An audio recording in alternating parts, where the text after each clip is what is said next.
Hey friends, it's Miss V. Today's read aloud is super duper cute. It's called Giraffes Can't Dance. Now this book is a little long, okay? So I'm going to try to go as fast as I can. Giraffes Can't Dance by Giles and Andrede, illustrated by Parker-Rees.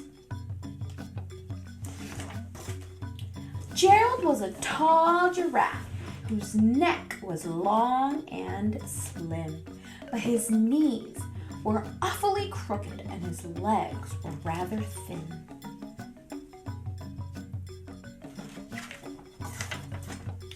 He was very good at standing still and munching shoots off trees, but when he tried to run around, he buckled at the knees.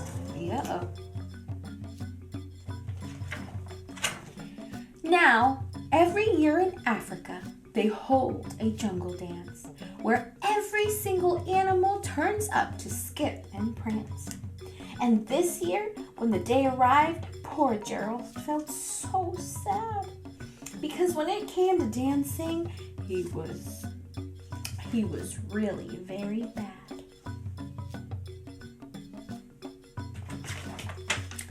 The warthogs started waltzing and the rhinos rock and rolled. The lions danced a tango that was elegant and bold.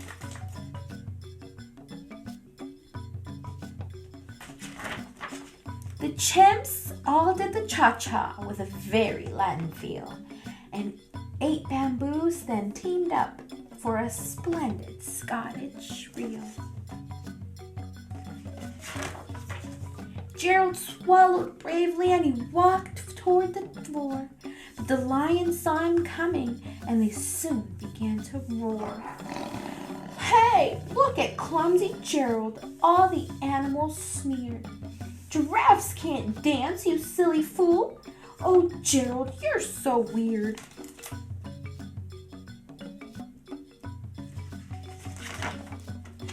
Gerald simply froze up. He was rooted at the spot.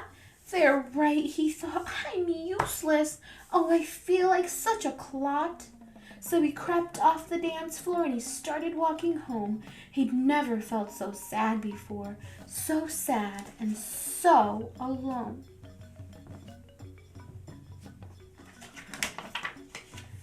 Then he found a little clearing and he looked up at the sky. The moon can be so beautiful, he whispered with a sigh. Excuse me, coughed a little cricket who'd seen Gerald earlier on.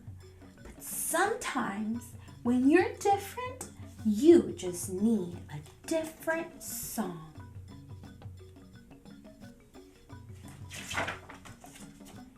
Listen to the swaying grass and listen to the trees. To me, the sweetest music is those branches in the breeze. So imagine that the lovely moon is playing just for you. Everything makes music if you really want it to.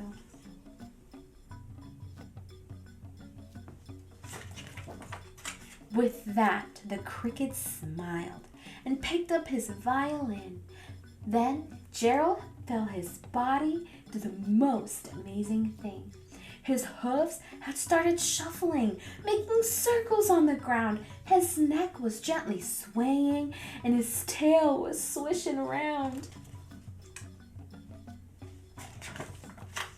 He threw his arms out sideways, and he swung them everywhere.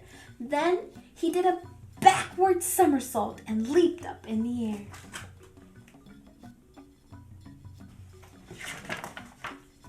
Gerald felt so wonderful. His mouth was open wide. I'm dancing, yes, I'm dancing, Gerald cried. Then, one by one, each animal who'd been there at the dance arrived while Gerald boogied on and watched him, quite entranced. They shouted, it's a miracle! We must be in a dream! Gerald's the best dancer we've ever seen!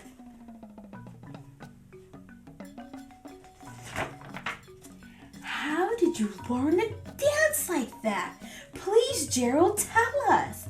But Gerald simply twirled around and finished with a bow.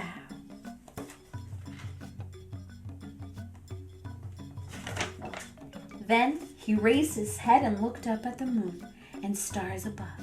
We all can dance, he said, when we find the music we love. The end. Now, friends, some questions I have for you today are, I don't think you can see that. There we go. Is it okay to be different? Yes, of course. We are all different in every single way, and that's what makes us so awesome and beautiful. Now, why did the cricket think Gerald could dance? Do you remember that quote? What that little cricket said to Gerald when he found him so sad by those trees? Sometimes when you're different, you just need a different song. So just because something works for somebody doesn't mean it's gonna work for you. You have to find what works for you because you're different. We are all special. So just because I like basketball and I'm good at basketball doesn't mean that you're gonna be good at basketball or that you're gonna even like basketball because everyone is so different. Remember to embrace that, be kind, and love everyone around you. Bye, friends. I hope you like this read aloud.